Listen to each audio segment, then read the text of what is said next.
CM KCR is slow poison for Muslims. क्यों? क्योंकि 2017 में इन्होंने असेंबली में ठहर कर मुसलमानों से उर्दू ज़बान को लेकर एक वादा किया था कि मैं उर्दू को बहुत तरक्की दूंगा तेलंगाना में। उर्दू जुबान को बचाना है तो कुछ इसका एम्प्लॉयमेंट से इसकी जोड़ने की जरूरत है।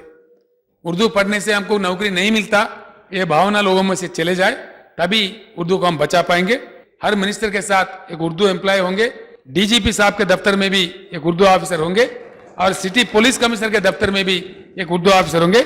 इसके साथ साथ इन्होंने और कई वादे मुसलमानों से किए थे।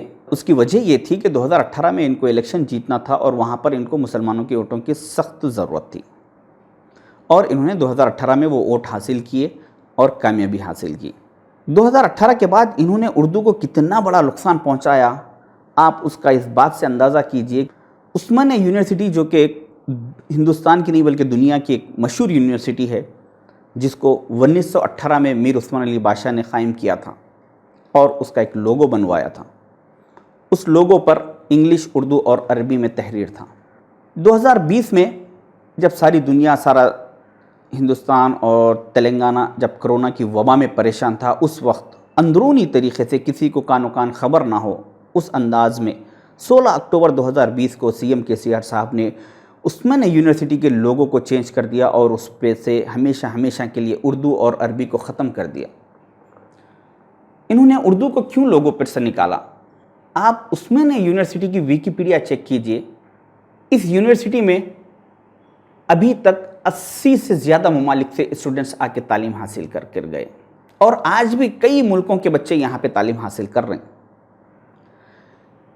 80 से ज़्यादा ममालिक मीन्स करीब आधी दुनिया के मुल्कों के बच्चे आके, कोई मुल्क के 50, कोई मुल्क के 500, ऐसा कई बच्चे तालीम हासिल करें। जब ये बच्चे यहाँ से सर्टिफिकेट्स लेके अपने मुल्कों को वापस जाते और गवर्नमेंट ऑफिसों में जब ये सर्टिफिकेट सबमिट करते जॉब्स के लिए, तो वहाँ की गवर्नमेंट ऑफिसर्स ये सर्टिफिकेट देखकर इस पे लोगो और लोगो पे उर्दू में इस यूनिवर्सिटी का नाम तहरीर किया हुआ देखकर इस बात का अंदाज़ा करते कि उर्दू एक दुनिया की कितनी अहम लैंग्वेज है, जिसकी वजह से इतनी बड़ी यूनिवर्सिटी के लोगों पर उसका नाम उर्दू में तहरीर है। इस हिसाब से तेलंगाना से उस्मानिया यूनिवर्सिटी से दुनिया के 80 मुल्कों तक उर्दू पहुँच रही थी और उर्दू को इंटरनेशनल लेवल पर अहमियत मिल रही थी, मगर वो चीज़ सीएम केसीआर साहब को चुभ रही थी। इस वजह से उन्होंने लोगों पर से उर्दू को ख़त्म कर दिया। शायद के 2023 के इलेक्शन के बाद ये उस्मानिया यूनिवर्सिटी का नाम बदल के अपना या किसी और का नाम रख ले। आप समझ रहे होंगे कि ये पॉसिबल नहीं है। जब ये लोगो चेंज कर दिए तो हम क्या करें? जब ये नाम भी चेंज कर देंगे तो जब भी हम यही समझेंगे कि इसके बाद अगर कुछ करेंगे तो जब हम देख लेंगे। 2023 के बाद शायद के उस्मानिया यूनिवर्सिटी का नाम चेंज हो जाए। इसकी पेशेनगोई के तहत मैं आपको एक मिसाल दे दूं। हैदराबाद यूनिवर्सिटी, जो कि गच्चीबोली में कायम है, इसको 1974 में कांग्रेस गवर्नमेंट ने इसको कायम किया था। इस यूनिवर्सिटी का नाम हैदराबाद के नाम से रखा गया था। आप इस टाइम्स ऑफ इंडिया के आर्टिकल को देखिए। 29 जून 2020 को सीएम केसीआर साहब ने नरेंद्र मोदी साहब को एक लेटर लिखा और रिक्वेस्टिंग लेटर लिखा और रिक्वेस्ट की कि नरेंद्र मोदी साहब इस यूनिवर्सिटी का नाम बदलकर हैदराबाद यूनिवर्सिटी से हटाकर इसको पीवी नरसिम्हा राव यूनिवर्सिटी रख दिया जाए।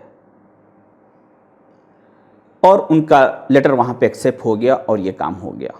अभी यहाँ सर हैदराबाद यूनिवर्सिटी के बजाय हर जगह हर बच्चे के सर्टिफिकेट पर पीवी नरसिम्हा राव यूनिवर्सिटी होगा।